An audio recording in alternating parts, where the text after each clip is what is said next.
Hello everyone and welcome to Werven's World. Today I would like to talk about politics and elections.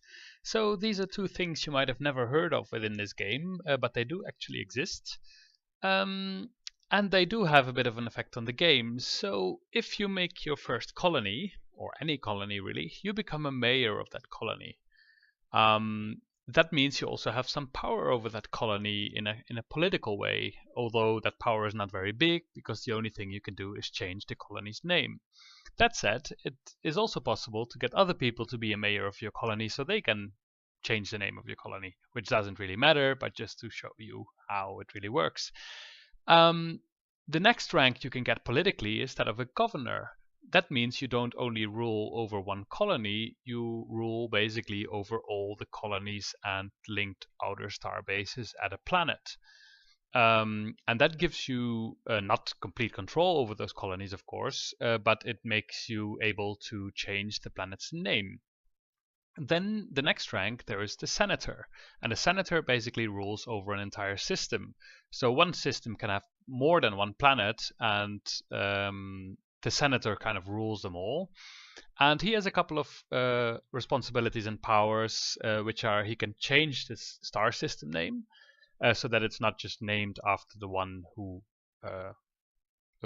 discovered the system. So for example, if I discover a system, it's going to be called Wervin 28, for example, if it's the 28th system. The senator could name that to whatever he wanted. The senator can also propose and accept or deny construction of new warp gates to the star system. So in the game there is a lot of systems, but they're not connected to warp gates, so you actually have to normally use a hyperdrive to jump to them. However, players can decide to make warp gates to different systems to connect them. However, these are extremely big projects which can take hundreds of millions of iron and carbon and a lot of very rare materials.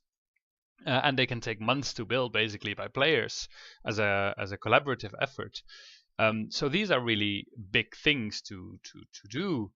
And the senator can propose or accept and deny these warp gates.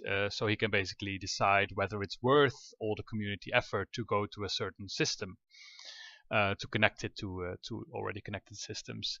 So then there is the president, and he's basically, well, the master of everything, you could say. And his special power is that he can allow or deny construction of warp gates that link to the inner 9 systems. So basically there's these inner 9 systems like Vulcan and Ceres and Sol Invictus, and if a gate is linked to one of these systems, then the president actually has to approve of this. Because that's of course really nice if there's like a direct connection to, for example, Apollo, that you could immediately go to your inner starbase from there.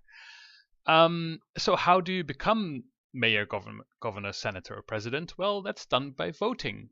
So every certain time period, at the moment I think it's about every 3 months, but that's subject to change, then you can vote for different people. And each colonist that you have in your colony or outer star base actually gives you a vote. So let's say you have 60 million people living in your colony, that means you have 60 million votes. At the moment, these colonists all follow your vote, but that is also subject to change, because I've read somewhere, I think, that maybe at some point colonists will kind of make up their own mind a little bit to get a bit of more personality, but that's not into the game yet. So basically then, let's say there is 6 different people on a planet, and you want to become governor of that planet, then you need to have the majority of the votes of those 6 people. So basically you need the majority of the votes of those 6 people to vote for you, and then you become the governor of that planet.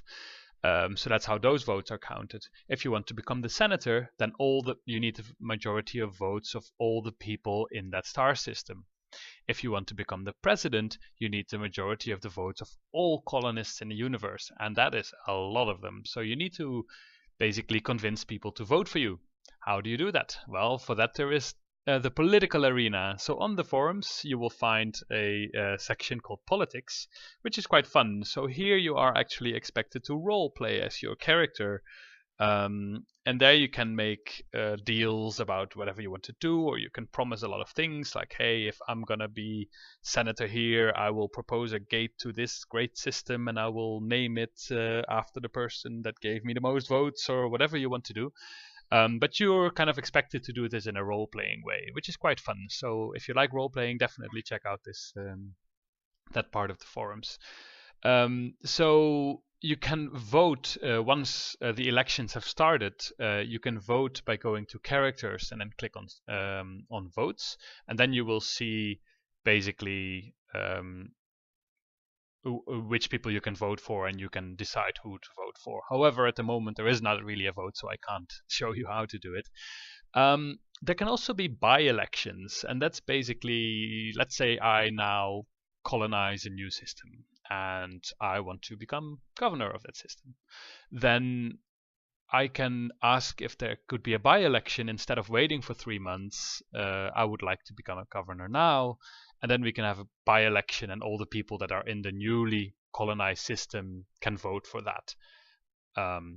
So that's how politics works. So they don't really give you a great amount of power. It's just mostly for fun. You can change the name of things, and you can influence how warp gates are built. That's at the moment, but I think the politics will be expanded at some point as well. So this is really at the time of recording how it works. So I hope you found it useful, and see you next time.